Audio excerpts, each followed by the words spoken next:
Not good. How about now? Can you hear me now? Let me know. Well, if you cannot hear me, then I will have to um, I'll have to repeat everything again, or you can just join me on TikTok because TikTok always can hear. And let me know, please, if you can hear me, guys. Those who are watching me. So if you're watching me on YouTube or if you're watching me on Facebook, let me know if you can hear. So what's happening here before we're going to continue 30 minutes down the road? What's happening is that the government will decide if the person submitted change of status or extension of status, as they called unexcused change of status. So it's very interesting because what's happening here is that sometimes the system that tracks your departure, for example, is flawed. It doesn't work properly. And what may happen is that you have a record that you departed, but the government doesn't, right? But the government doesn't. So let me see what's happening here. And my system says that my voice is working properly, but give me a second. Let's see what's going on here. Let's see what's happening. And it, of course, doesn't affect TikTok. It usually affects, for some reason, it may affect.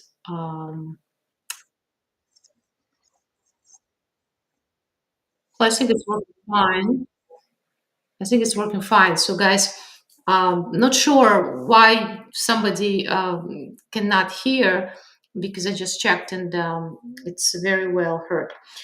So, what's going on with all of this is that I'm afraid that after implementation of the system, there will be errors. All right. And if there are errors, it will mean that it will all turn into mess.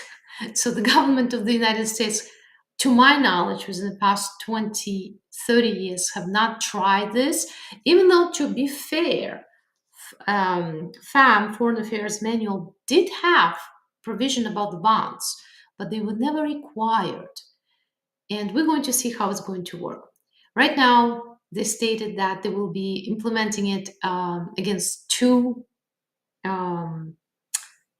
countries, or for two countries, but they may expand it and add more countries, or they may just fold the project depending on how it's all going to affect. So, how it's all going to develop. We're going to see what's going to happen, right? So, if you could not hear me at the beginning, I'm going to repeat real quickly. So, what's happening is that the government is going to implement bonds for visitor's visa, either $5, $10, or $15,000. Sole discretion of the interviewing officer. They will decide how much you need to post. If you violate conditions of that visa, then you will not get this money back. All right. And you will be allowed to enter the United States for no more than 30 days within a 3 months window. That's what's going to happen. If you violate the conditions, or they will think that you violated the conditions. All right. So that's what's going on. So we'll see. Now we're going to move on to the next announcement I wanted to share. This concerns ICE. What's happening with ICE? What's going on with ICE, guys, is that ICE is not stopping. Tom Homan just gave an interview saying that they will be going after sanctuary cities, and he is not happy about the sanctuary cities. You know, sanctuary cities are the cities that don't cooperate with ICE, generally speaking, but he mentioned that they will be going after them, they will be putting them on notice, and they will be suing sanctuary cities. Remember the Lake and Raleigh law? Lake and Raleigh law allows federal government to go after state jurisdictions if undocumented immigrant violated the laws. So I think they're going to be using that law, perhaps something else, to address this issue of non-cooperation and force the sanctuary cities to comply. It means that if a person is going to have an arrest, for example, they will be like it used to be, referred to ICE for removal real quickly. I think that's what they want. All right. And do they have resources for that? Absolutely, they have resources for that. Remember the big, beautiful bill? They have money now. And they're expanding the facilities. Now there is a new thing. Forget about Alligator Alcatraz. Now they have something they call, I'm not kidding you, Speedway Slammer. And I'm displaying a picture online. Homeland Security actually shared it. I think it's an AI generated race car and Speedy Slammer. That's going to be the new name for a new facility. And on top of that, what they're also doing, they encourage very young people, as young as 18 years old, to sign up for ICE. Previously, there was an age restriction. You had to be at least 21. Now they want kids as young as 18 to sign up for ICE, offering them $50,000 to start. And we're going to have children trying to deport people, basically, in the United States. That's what's going on. All right. So ICE is not stopping. I think we're just at the beginning of this mass transformation, mass detention, very non-discretionary approach. It's very difficult to receive the discretion, and you need to take this, of course, into consideration. Okay. Today also, for example, Board of Immigration Appeals again published a case where a person who entered the United States on a CBP parole, actually Russian citizen, later was apprehended by ICE and placed in this expedited removal proceedings. And what happened with that person was that the government appealed the determination to release the person on a $15,000 bond, and government won. And this is not the first case. So the cases like this are growing and growing, and it means that what's going to happen, what we're going to see is that there will be more cases where a person is detained and they cannot get out on a bond if they enter the United States on a parole. At least in that particular case, that's going to be the case. Even though there is a federal case right now where even American Immigration Lawyers Association instruct lawyers to object to this practice of detention and basically spelled out all the arguments. Still, what we see is the practice is different than some federal cases. It's very upsetting, of course, but this is a reality, the reality we're living in. Now, if you guys have questions, I'll be very happy to answer them. Let's see what's happening. Hi, Wise Hat. Hi, Ifran. Thank you guys for joining. Thank you for sharing. Good morning. Thank you guys for being such a loyal viewers and followers. Let's see what we have here. Guys, don't be shy. Please share the stream. Ask your questions. Somebody was asking something about the visa. Let me see. Thank you, Christian, for your gift. Yes, I know that I have some people, I don't know how to call them, trolls, not trolls. Sometimes when you start the streams, they start saying, oh, we cannot hear you, we cannot see you. I think it's like a form of entertainment for them. I'm not sure. Update regarding Dignity Act. Haven't heard any solid news about that. I know that there were a lot of discussions, and some other lawmakers were introducing some other variations of what we can call immigration reform. But so far, I cannot say that there is anything solid that we may really rely on, unfortunately. Does it mean that absolutely off the table? I wouldn't say that. But as I said, for the past couple of days, we were all preoccupied with this ICE expansion and, of course, these new rules about the visa and also some other interesting things. I'm posting them online, usually in my Facebook and Instagram stories, the most significant immigration developments. Okay. Hi, Farhan. If someone already has a visa, does they need to pay the bond? No. If you already have a visa, from what I understand, you will not have to pay the bond. It's only for people who um, are applying for the visas now. That's my understanding. Well, the thing is this, the problem with all these announcements by this particular administration is that sometimes they're very vague and you really do not know what exactly they mean. So I guess what's going to happen is that at some point we're going to learn more, right, as to how exactly they're going to be implementing this fantastic program, which will go into effect, I think, on August 20th. Okay. All right. Let's see if you guys have more questions. Hi, Christian. If you get your citizenship denied, do you automatically lose your green card? No, you don't automatically lose your green card. Absolutely not. What's happening with the citizenship denial, we need to see the reason for the denial. It's extremely, extremely important. Okay. And we have to see if it's something that the ground for the denial is something that presents a ground for deportation. For example, government says, wait, you received your green card by fraud. Then the removal proceedings may start against you, but the government, well, they should follow the due process, okay? In order to do that, it means they will have to issue a notice to appear for you and you can defend yourself in those removal proceedings. Well, in certain states, they may practice something called rescission of the green card status, but I guess if you filed for citizenship other than based on a marriage to a US citizen or you waited for 5 years to file, rescission will not be applicable. So that's what's supposed to happen.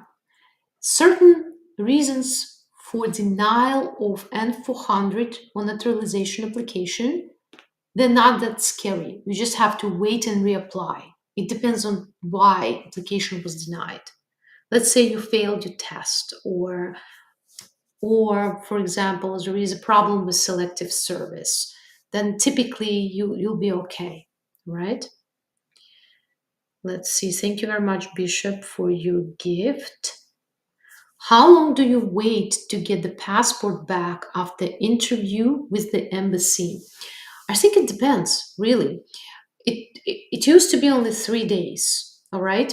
But if you're placed in administrative processing, they can hold on to your passport for a very long time, and you may have to even request it back, before you will be able to get the result of your visa if you're in administrative processing. But typically, it's only a couple of days. Okay? All right, let's see if you guys have more questions. Unfortunately, I cannot issue work permits in my own name. I cannot do that. I can help you to apply for one, but you have to qualify for it. That's what's happening. What is the price for I-130 applications or I-45? Well, the government fees now vary depending on if you are within USCIS jurisdiction or an immigration court. In immigration court, if you filed for I-45, you have to pay $2,990. If you're filing the same thing before USCIS is $1,440.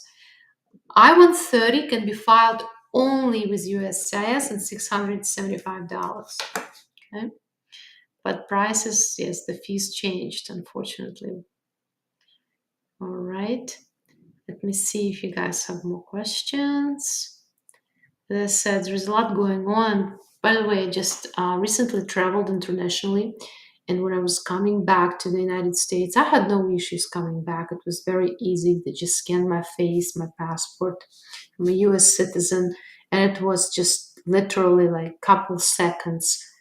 But what I've noticed is that for the first time during my travels, the airport was empty. The airport was very lonely looking, it was pretty much empty.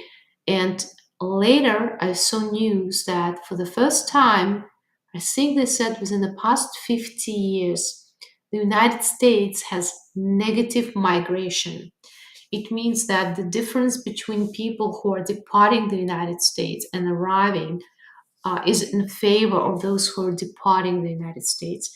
There are more people leaving the United States than coming to the United States. Negative migration, and I think that that reflects the situation.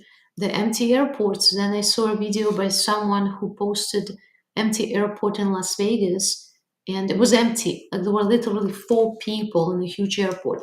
And I don't know if it's just occasion or it's a common thing, but that's what I've seen, and that's what I am sharing with you. If you have different experience, comment, tell me what you think is happening. You know. Um, I'll be very happy to discuss that. All right. Okay. Let's see if you guys have more questions. Tin, tin, tin, tin, tin. All right. Continue my asylum case. Hi, Zakaria. Continue my asylum case. Is there any problems? Is it the only part of the questions or you have more to it? Aha, here we go. My wife filed for me an I-130 adjustment and now is 1 year and 8 months. I decided to cancel, oh my God, and continue my asylum. Why did you cancel? Is you only cancel a process like this if your marriage is falling apart, okay? That's the only time when I would understand why you would cancel it. If you have a real marriage, it's a viable marriage, meaning that you guys still live together. It's easier, unless you have a problem with entry, to receive adjustment of status than to win asylum case.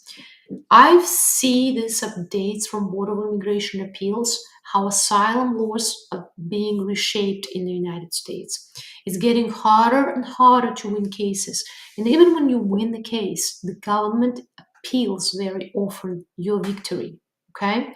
So your win does not go into effect. Please understand that. If I were you, if you have a viable, good marriage, I wouldn't be canceling anything. If you're adjustable, of course. Okay? Also, if you look at the statistics, if you wait for asylum interview, you have in New York, according to the Brooklyn Law studies from about a year and a half ago, 95 to 97% denial rate, and they just transfer you to court. So that's in New York. In other states, maybe slightly different, but usually the percentage of cases that are denied at the state of the affirmative interview are very, very high. It means that chances are you will be referred to immigration court. Please understand that when you make your choices as to what immigration route to pursue. Okay. All right. Hi, too much abuse. Okay, so that's, oh, you had a problem in your marriage? Then consider VAWA. If you were truly abused, Violence Against Women Act, you can file for yourself, all right? I-360 form. Hi, Rupi. It's taking USA a long time to respond to removal conditions with divorce waiver RFE. All right, removal of the conditions, petition I-751, and there was a request for more evidence. Well, typically, yes, they're going to take some time to review the case. Waiver-based cases are not that easy to be approved. You need to know that, all right? They're hard to be approved, just so you understand that. All right, let's see. if we have some more questions here. Yes, immigration is a very interesting field right now. It's for some cases, guys, they are in a plus. They're winning. Marriage-based adjustment of status cases. 3 months the USCIS takes nowadays, opposed to a year to grant. 3 months. This is the fastest I've ever seen. So they go very fast and they give you conditional residence. But be aware, 2 years down the road, they're going to ask of you to prove that your marriage is still good. Just know that. Just know that. Okay. Just be aware of that. All right. Let's see if we have more questions related to the United States immigration. You are welcome, Zakaria. Yes, thank you guys very much for your kind words. Hi, I would want to know if they're issuing NTAs pending I-130s just for being in the United States illegally. That's what they said they're going to do. That was another little announcement, a big announcement. I actually shared short videos about that. USCIS updated its practice manual, saying that when they see that I-130 was filed for a person who does not have status in the United States, they may issue NTA, notice to appear, placing that person in removal proceedings. If they do that, they're going to kill that person's chances for I-601A waiver if the person was hoping for that. And of course, you see, if you are able to adjust based on that I-130 before USCIS, chances are you'll be able to adjust before the judge as well. So for immediate relatives, it may not be as bad, but for those who would want to choose I-601A route, or they have some other issues, of course, that will be different. Because, for example, you would file standalone I-130 sometimes to later file a motion to reopen. I mean, you already have an order of removal against you in this situation, but now it seems USCIS will be paying specific attention to this filing, and they may call ICE and say, hey, listen, this person is still here. Maybe something like this. I'm not sure how it's all going to work and for whom they're going to be issuing this, but that was the announcement. Okay. All right. Let me know, guys, if you have more questions. I can read and respond only in English or Russian. I see some people are commenting in some other language. I'm so sorry, I won't be able to understand that. All right. Okay. Now, if you guys, okay, one very important comment here. My I-589 was dismissed by USCIS due to previous expedited removal order. I was paroled. Can I ask for NTA? Was dismissed by USCIS due to previous expedited removal order. Well, they're probably going to be looking to reinstate the order of removal against you. All right, something of that sort. I guess that's why they dismissed. And I don't think that can they issue an NTA? Yes, they always have a discretion to do so, but I'm afraid they're not going to be doing that currently. Just know. Another thing, what's going to happen is if you were removed and then you entered the United States without authorization, and I do not know when it all happened, how it all happened, but for some people, they will be facing a permanent bar. All right.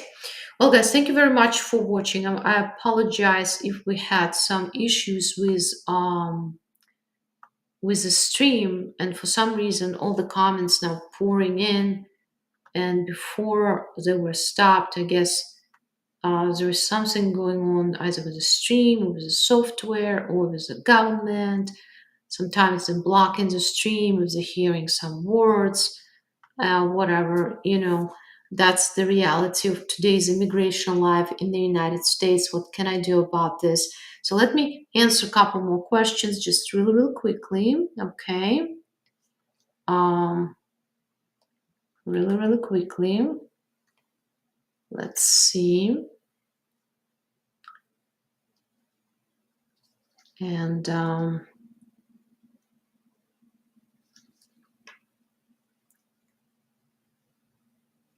Let's see what's going on here.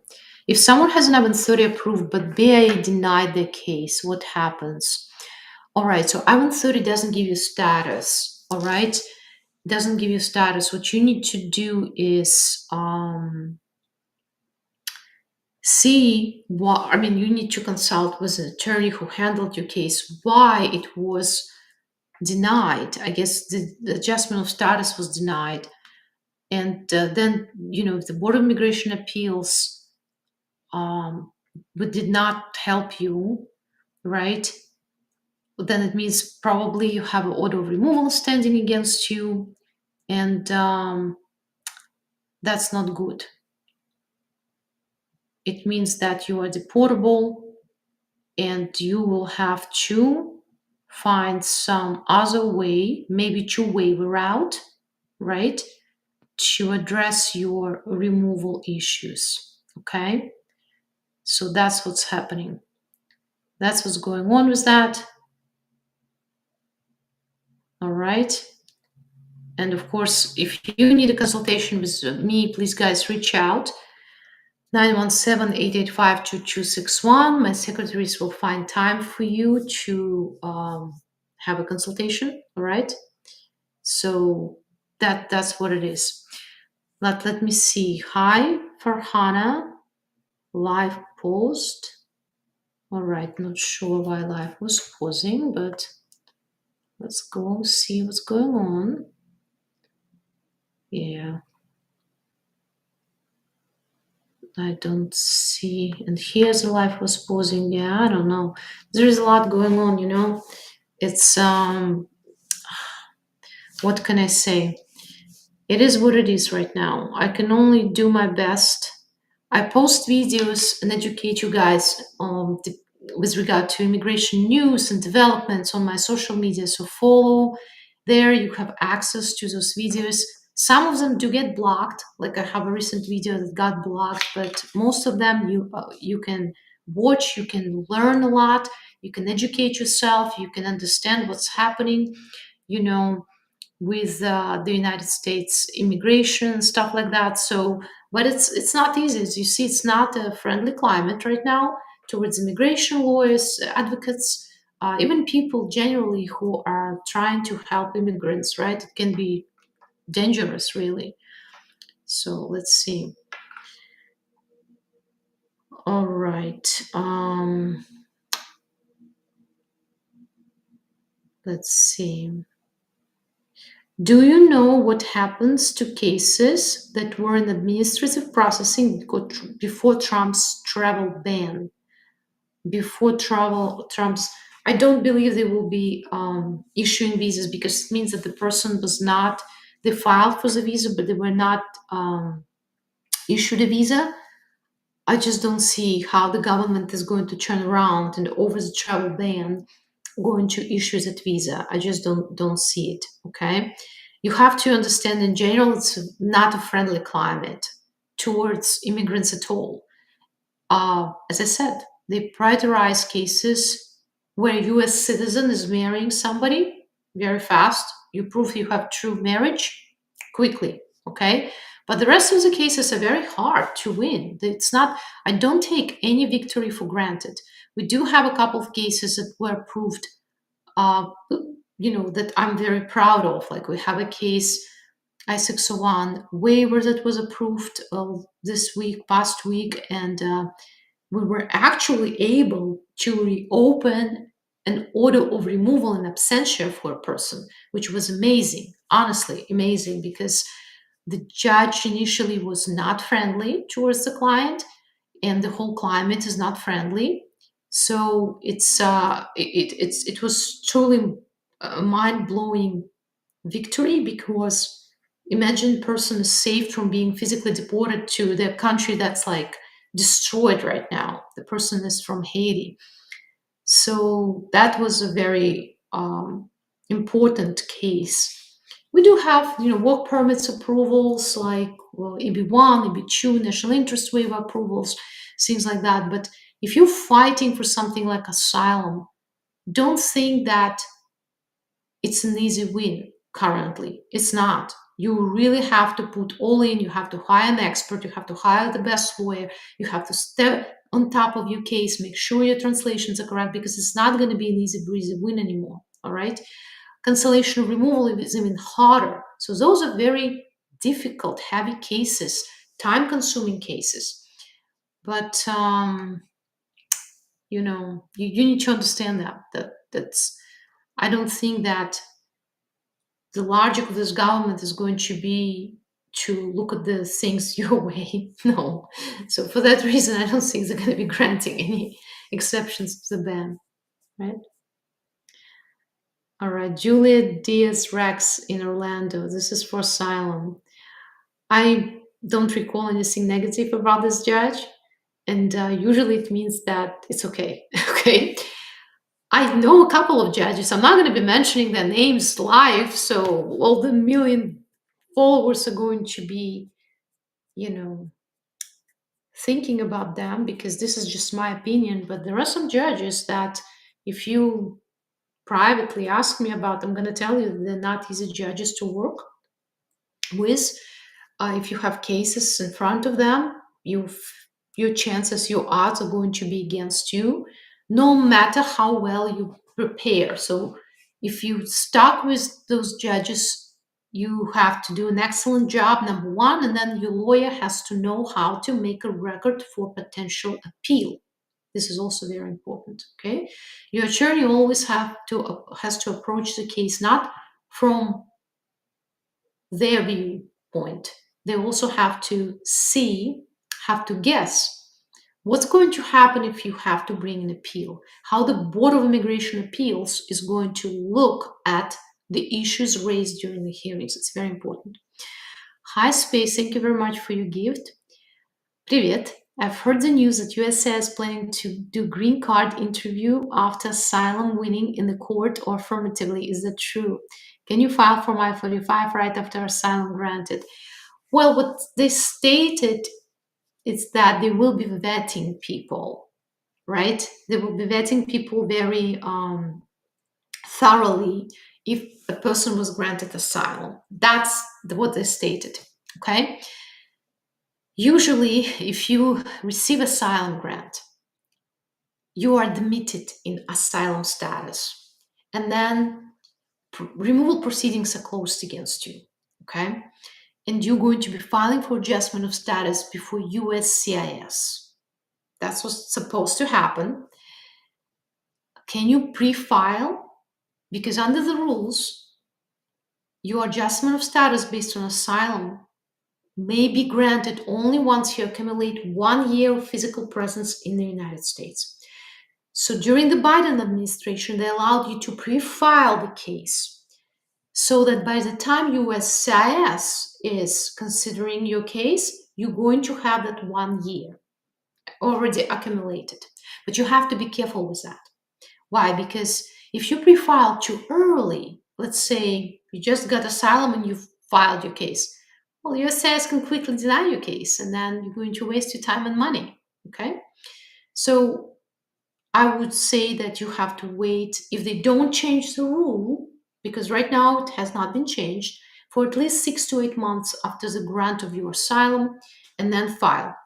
Now, what if they change the rule? Well, then you will have to know, your lawyer will have to know about the changes, all right?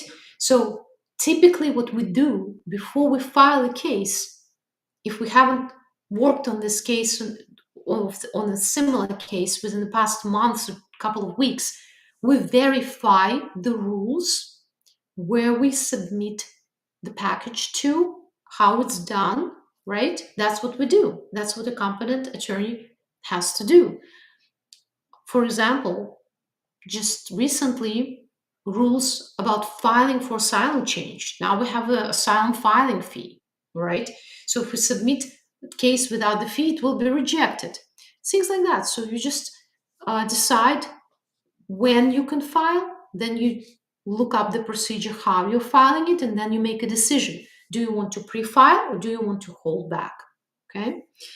And taking into consideration that right now is not particularly friendly climate. Okay.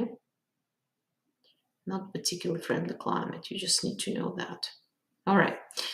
Let's see what's happening here. I'm going to answer one last question from TikTok followers. Thank you guys very much. Thank you guys for your encouragement and for your kind words and for your hearts. Very kind of you. Let's see. Let's see what we have. Yes. Unfortunately, I-130 doesn't give you any status or any protection. And the government is, if you are in the United States and you had your case previously administratively closed or even dismissed, they're trying to place you back on removal proceedings.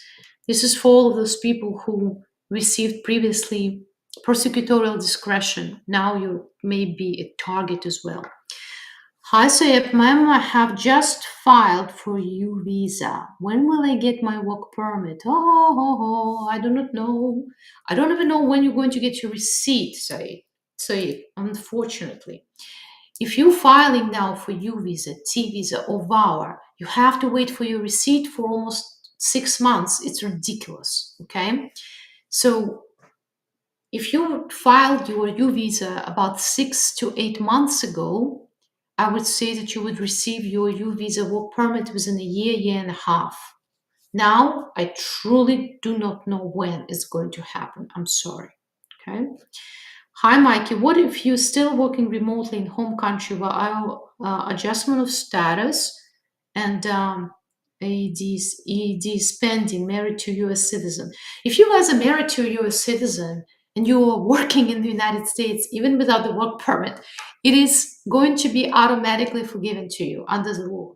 All right. So, and if you work for a company that is located not in the United States and you not getting any money in the United States, then it doesn't even consider to be employment in the United States. But strictly speaking, it doesn't matter because you will be automatically forgiven for unauthorized employment. That's how it works.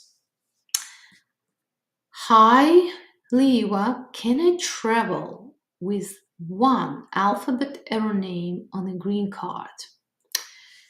Well, these days, I wouldn't recommend you to do that, okay? Wouldn't recommend you doing that. Who made the error? If it was USCIS, then they have to correct it for free. If it was you, you have to pay for a new green card. You or your attorney, okay? You have to pay for the new green card and it takes a long time. Also, is it like what kind of, I would probably say don't do it.